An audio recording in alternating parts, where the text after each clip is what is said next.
Hello and welcome to this active mindfulness audio. Today we'll be talking about the mental paradox. My name's Gemma, I'm a psychologist, I'm a mindfulness teacher, and I'm also a runner. So, the mental paradox, basically what it means is it's describing this discrepancy that often comes up between the amount that we believe that our sports performance and our sports enjoyment is based on the kind of mental side of things, the thought based side of things, and the actual effort that we put into any kind of mental training. So, most athletes tend to feel that a large proportion of their sport does involve mental capacity. So, some research by Lynch and Scott suggested that elite runners that they interviewed and asked about their beliefs about how much of it was mental tended to feel that it was somewhere between 80 and 90%. So, pretty high. So, it's not unusual for people to feel that the mental part of sport is quite important. And what's involved with that can be different for different people. It can be different depending on your level of competition or just what makes sport difficult for you at times. So for me, it could be something as simple as actually just not wanting to get out of bed on a cold day that might be getting in my way. For other people, things like running might bring up images of school memories, school PE days, or coming last. All of those kind of things can feed into how you feel about your sport and how you perform and how much you enjoy it.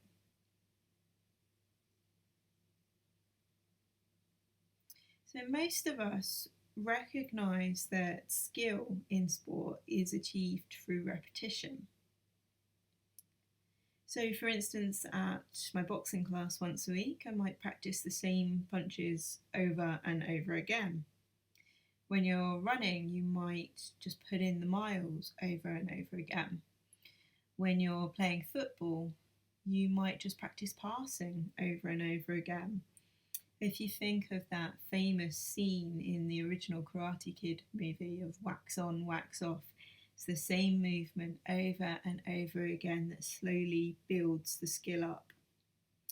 So if you imagine yourself taking up a new sport, maybe something like golf, and at first you may not actually be able to hit the ball very well, or it may not move very far, or you may even miss it when you swing. But it's not unreasonable to think that if you put in the time and the effort that you will get better at that, and then you will at least be able to hit the ball by the end of it. The difference between training the mind and training the body is that for most athletes, they try and do mental kind of training or mental control of some sort when they most need it. So often people try to kind of parachute in at that moment when they really need it and apply it.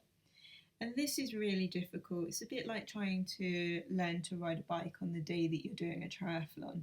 You're probably going to fall a few times, so it's unlikely to help.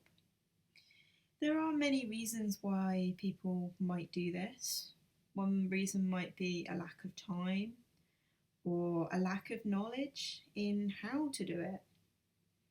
For some people, it may be that they're a bit unsure of it, that they perhaps distrust the unknown a little bit. Perhaps it seems a bit hippie or a bit unlike what they're used to. So, our culture tends to value things like productiveness and seeing results. So, a kind of switch from that doing mode where you're achieving something to more of a being mode where you're actually just with your experience is quite a big ask for a lot of people. So, it explains why it's quite difficult to do. But when we think about training the mind, it's very similar to training the body in that it's about repetition.